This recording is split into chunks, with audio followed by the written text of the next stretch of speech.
That's right. It's been Budget 2019, and let's bring you the 10 big takeaways from Piyush Goyal's interim budget by an interim finance minister.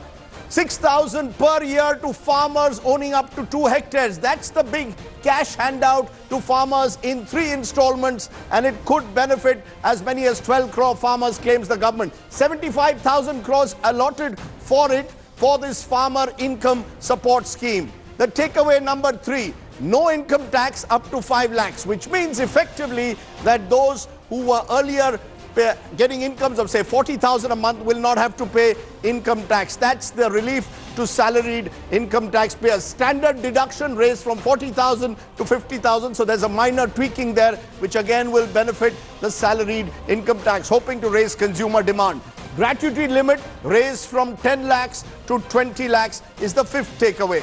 The 6th takeaway, TDS threshold on interest on deposits up from 10,000 to 40,000. All these measures aimed to give tax breaks to the salaried middle class. TDS threshold on rent up from 1.8 lakhs to 2.4 lakhs. If you have a second house, you can again get a tax break in this budget, trying to stimulate again the real estate sector. The 8th takeaway, pension scheme for informal sector employees. Large number of employees, many of whom have suffered post demonetization. The government says they will have an income scheme for them. 60,000 crores allocation for Manrega, and we'll come to whether the government can actually match all these numbers that they've thrown today. The 10th, the government misses the fiscal deficit target by 0.1%, says it will be 3.4% for fiscal 2019-20. Let's then look at how Piyush Goyal attempted to create the josh among the BJP MPs in Parliament. Take a look. Individual taxpayers having taxable annual income up to rupees 5 lakhs will get full tax rebate. With this big announcement of tax rebate of income up to 5 lakh, Prime Minister Narendra Modi has tried to shore up his vote base, reaching out to nearly 3 crore taxpayers who will benefit from the bonanza. That is not all. The government has announced a direct income of rupees 6,000 per year for farmers who own up to 2 hectares of land. The scheme, modelled on Telangana Raitu Bandhu, will cost the government 75,000 crore rupees each year, much more than the rural employment project, which has been allocated 60,000 crore. जिसे PM किसान योजना कहा जा रहा है, उसका लाभ 12 करोड़ से ज्यादा उन किसानों को मिलेगा जिनके पास 5 एकड़ से या 5 एकड़ से कम भूमि है। समाज के हर वर्ग को किसी न किसी प्रकार से राहत देने वाला बजट। मैं मानता हूं इस बजट से प्रधानमंत्री जी से जो अपेक्षा थी, वो अपेक्षाओं को पूरा करने वाला बजट रहा है। The opposition is not convinced, calling it a pre-poll stunt. Congress President Rahul Gandhi took to Twitter, describing rupees 17 per day income support an insult to farmers. आप 3.5 लाख करोड़ रुपए 15 लोगों का कर्जा माफ कर सकते हो, और किसान को आप 17 रुपए देते हो, दिन के 17 रुपए। अपमान नहीं है तो क्या है? The government's desperation is proved by its announcement of the Farmers' Income Support Scheme to provide a measly sum of rupees 6,000 per year to every small and medium farmer. I would like to ask how the government will reach the money to the tenant farmer and farm labourer who actually tills the land. The TMC and TRS claim the PM Kisan Samman Nidhi scheme is a photocopy of schemes that already run in the West Bengal and Telangana. एक budget total फर्स है, उसको पता है वो नहीं आएंगे, उनका पता है नहीं आएंगे। इसी के लिए this may be their BJP manifesto again to cheat the people को चीट करने के लिए लेकिन इसमें कुछ नहीं है। अगर किसानों के प्रति इतना ही इनको प्रेम था तो ये पहले साल से भी कर सकते थे, लेकिन किया नहीं है। एटलीस्ट जब तेलंगाना ने इंट्रोड्यूस किया था 3 साल पहले, तब से तो कर सकते थे, तभी भी नहीं किया। तो सिर्फ वापस जब इलेक्शन के लिए जा रहे हैं, अभी कर रहे हैं, तो बिल्कुल ये इलेक्शन के लिए ही किया है, वोटों के लिए ही किया है। The interim budget has put the Josh back in the Bharatiya Janata Party. Prime Minister Narendra Modi will be hoping to regain some of his lost momentum after the dismal performance of the party in the last round of assembly elections. But are these sops enough to win the general elections? That probably is a little too early to say. With camera person Vinod Kumar, Paulami Saha in Delhi for India Today. Okay, Paulo Misa, they're reporting. Let's raise the big question then. Is this the ultimate election budget designed to win Narendra Modi the 2019 elections? That's the question I want to raise. Let's go to two articulate voices. Jayant Sinha, senior minister now in the Narendra Modi government. Shashi Tharoor of the Congress party. Jayant Sinha, what would you say if, as the opposition says today, it's an election budget, a cash for votes budget, as some, including your father, who I spoke to earlier, are saying? How do you give maximum sops without worrying about balancing the numbers? How do you react to those who are calling this an election budget? This is, of course, an election budget, and it is a very popular budget, but it is not a populist budget. We have addressed serious concerns that existed in the economy around the rural sector, around the middle class. We have addressed those concerns, while at the same time, and this is extremely important for all your viewers to realize, Rajdeep, is that we have maintained our fiscal prudence. We have maintained the fiscal glide path by keeping the fiscal deficit at 3.4%. So what we have done, I think, is quite remarkable. It's a very good balancing act that we have pulled off. On the one hand, by introducing very popular schemes and programs that will be of great benefit to people, while at the same time ensuring that fiscal prudence, fiscal consolidation is maintained, and so that interest rates are going to be very reasonable, government borrowing continues, and also very importantly, the Reserve Bank of India now has the space so that they can use the monetary policy levers to bring down interest rates as well. That would be very much my expectation, that coming out of this budget, we would have the room on the monetary side to bring down interest rates as well. So what I would say is that this is a remarkably well put together budget. My compliments to the Honorable Prime Minister, Shri Arun Jaitley ji, Shri Piyush Goyal ji, to everybody who's worked on putting this budget together, because we now sally forward into the election campaign. Okay, you're admitting it's an election budget, but you're saying it's a popular, not a populist budget.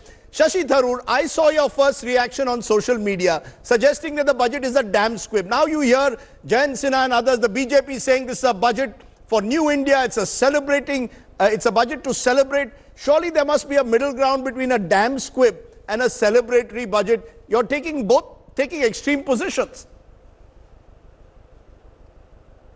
No, I'll tell you, there's no question that the BJP must be celebrating what they think is sort of an exercise in garnering votes in time. But in terms of what the stated objectives are, I think it really has been a disappointment. To give you one example, the so-called minimum support scheme for farmers, only landholding farmers are covered, not the landless farmers or farm labor, not the urban poor. And even then, they're being offered 6,000 rupees a year, which boils down to 500 rupees a month. Hardly something that's going to make any difference to the lives of farmers who are in such bad shape. Many are even contemplating suicide. You know, Mr. Sinha, the numbers itself, many are saying the numbers are not adding up. You promised tax breaks, which could be as much as 18,500 crores to the middle class. You're giving a 75,000 crore bonanza to the small farmer. Where are the numbers adding up? Those who are going through the fine print are saying that this was a budget designed to get votes. The numbers is something the next finance minister, Mr. Sinha, will have to deal with.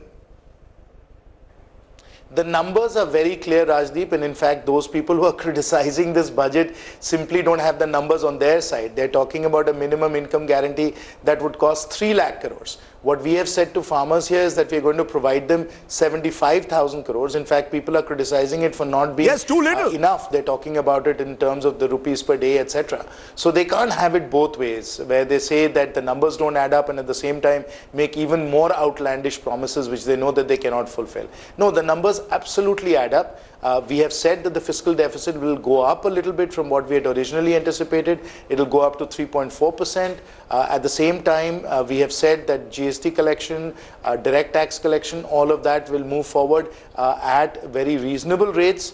Our borrowings will be quite prudent, and when you put all of that together, you will find that it all adds up. The budget actually does balance. Now, here's one very important thing, Rajdeep, that you really need to understand, your viewers need to understand, which is that we have done a fantastic job when it comes to revenue collection, that is on taxes. Taxes have gone up by 2% of GDP, from 16% of GDP in total to 18% of GDP. That is a remarkable GST collections are down. We've broadened the tax base, demonetization has worked, the formalization of the economy has worked, therefore our revenue collection has gone up. While at the same time, Rajdeep, we have cut a tremendous amount of leakage from the system. We've saved 1.1 lakh crores that was being wasted. That's now directly going into people's bank accounts, and that money is really helping people as well. So on the one hand, we have saved a lot of leakage, we've saved a lot of wasteful expenditure, and on the other hand, we've increased revenue collection, which is why the numbers add up, which is why we can do what we are promising to do. Mr. Tharoor, your problem at the moment seems to be the fact that this government has used this budget, you're saying, for these handouts. Now, your party made agrarian distress a big talking point in the December elections. Here comes the Modi government, gives this 75,000 crore package. They say it's going to address the small farmer. Do you concede that this is strong political messaging in an election year? They are pulling the rug from under your feet. I'm saying it's too little because well, two or three things. Number one, it is too little because the amounts involved are not going to change the lives of anybody. 500 rupees is not going to change anyone's life. And in fact, I think the cynicism of the exercise is made evident by the minister's statement that the 6,000 rupees a year will be paid in 3 equal installments, of which the first will go out immediately. So it's just a way of getting 2,000 rupees into the hands of potential voters in time for the election. I'm sorry to be so cynical, but this is a cynical exercise. Second, and equally important, Rajdeep, in terms of the money, they have not gone into what it would take to provide genuine, meaningful support to the poor, urban as well as rural, landholding as well as landless. They could have done that, and if necessary, rolled in some of the existing subsidies into a much larger benefit that would actually allow people to lead a decent life. Right now, this is neither here nor there. You're giving them a sum of money that will disappear. 16.5 rupees a day is what it's talking about. How many farmers are going to actually, people are in the horror of contemplating suicide. Are they going to change their minds because they get 16.5 rupees in their hands that day? Let's be sensible. This is purely a jumla. No, you're saying it's jumla, and this is the point that's going to be made, Mrs. Sinha. The opposition is saying, you are trying too little, too late to identify the sections that you missed out on in the first 4.5 years. You had 5 budgets, you didn't fill in the gaps when it came to the small farmers. The SMEs suffered as a result of demonetization. The informal sector had a terrible time. You're now reaching out to those sections that were left out. Many of the sections, as I said, hit by demonetization. It's too little, too late, is the argument being made by the opposition. That's absolute nonsense, Rajdeep, because we have been working relentlessly on behalf of farmers, starting with the Krishi Sinchai Yojana, what we've done in Fasal Bima Yojana, what we've done to build out the rural infrastructure. The amount of money that's gone into Bijli Sadak Pani in rural areas is unprecedented. So we've been working on that relentlessly. As far as the middle class is concerned, we went from 2 to 2.5 lakhs with respect to the tax slab. Then we went from 2.5 lakhs up to 5 lakhs, tax rate coming down from 10% to 5%. We increased the mortgage interest tax reduction. So we have been every step of the way supporting all sections of society. And with this particular budget, what we have done is we have really focused in on a couple of areas, and with surgical precision we have been able to provide additional benefits to those groups so that they can lead better lives. And all of that has been done while maintaining fiscal prudence, which is why this is such a remarkable budget. You know, Shashi Tharoor, as I said, we are getting two extreme perspectives. The government insisting this budget will stimulate consumer demand, it will put money in the hands of those who need it most. Would you concede, for example, the tax break for the salaried class will reinforce Mr. Modi's image in a key voter constituency in an election year? This is an election year, Mr. Tharoor. Well, that's of course what the budget's all about. It's a pre-election budget. I think my friend Nitin Desai called it a Prime Minister re-election yojana, which I think is probably just about right. The truth is, however, that when you actually look at it, it's too little too late. This sum of money that I mentioned is too little. Some of their other gestures have come too late. You can't, for example, meaningfully talk in terms of the concessions that they claim to have offered to the middle-class taxpayer and forget that you've been dipping your hands into the pockets of the middle-class taxpayer, into the wallets of the middle-class taxpayer through all sorts of other means, including a punitive excise duty on petrol, so that he's spending 20 rupees of tax on every litre of petrol he buys, including the incredibly confused and botched implementation of GST, which has given us 5 rates of tax, including rather higher taxes than ever before on many items of daily necessity for the middle class. So now you've taken it all away with one pair of hands, and now you're putting a little bit back in the pocket through the tax deduction. Good for you, but if you show it in context, people will realize that essentially they've been had. You know, at the end of the day, let's cut the chase. Jayant Sinha, Shashi Tharoor, is this about winning an election? Do you believe, Jayant Sinha, that this budget will win you the elections? We are winning this election, Rajdeep. Ab ki baar 400 par. And you can feel the confidence from our elected members of parliament. You can feel the confidence when you go to our party workers. You can feel the confidence when we talk to people in our constituencies. You'd be surprised, Rajdeep. I have got so many calls this afternoon and this evening from people in Hazaribagh telling me how happy they are with this budget, whether they are farmers who are happy with the support that we are providing, or middle class people who are very happy with the tax relief they are providing, as well as people who think that this pension program that we have for the informal sector is another game changer. So everybody is happy, everybody is pleased, and they are just waiting for a chance to go into the voting booth and press the Kamal button and vote for the BJP. You know, you sound like someone who believes he's already won the election. Let's be clear. You know, I heard all that table thumping by the Prime Minister, this Josh, this Uri-like Josh, your party now talks. The budget you say is full of Josh. The opposition is saying it's a budget of sops. That's how it's boiling down. Sops versus Josh. I think the opposition is feeling very, very dejected right now, depressed right now. So they're making up whatever they can because they know this election is already won. It is all the hard work we've done over the last 5 years. It is the extraordinary, inspiring, visionary leadership of the Honorable Prime Minister. And it is, in fact, the support that we've been getting from the people of India that is energizing us and getting us into a point where we are very sure that we're winning the election. Okay, let me take then Shashi Tharoor. You're hearing about the Josh. Let's use the cricket analogy. You're a cricket fan. Ravi Shankar Prasad saying a sixer has been hit. The Modi government is hitting sixes in its slog overs. That's put the opposition on the defensive. Will you concede, Jayant Sinha saying the election done and dusted, that it's advantage Mr. Modi going into the election? Or do you still believe that the voter will perhaps, according to the Congress party or the opposition, see through some of these so-called giveaways of the government? On the contrary, Rajdeep, I think they've tried to hit a couple of sixes, but we have caught them on the boundary line without stepping on the rope. And I can tell you that, as long as we are able to explain to the voters precisely what the cynical deception is all about, I believe the voters will not be fooled. I mean, you can't spend 5 years ruling the country and then suddenly come up with magic solutions 1 month before you are to demit office. I'll give you an example that's relevant to my constituency. We've been going on and on about the need for serious attention to the problems of fisherfolk. As recently as a few months ago, I actually asked in Parliament whether they could not create a separate ministry for fisheries as they had pledged in their election manifesto of 2014. No, said the government, there is no need to do so, there is no reason for it. Suddenly, 1 month before their demitting office, or before the code of conduct, suddenly they announced there should be a separate department of fisheries. Why would any fisher person take them seriously? This is not a genuine change of heart. This is purely another jumla. And these are the kinds of things we've got used to from the government.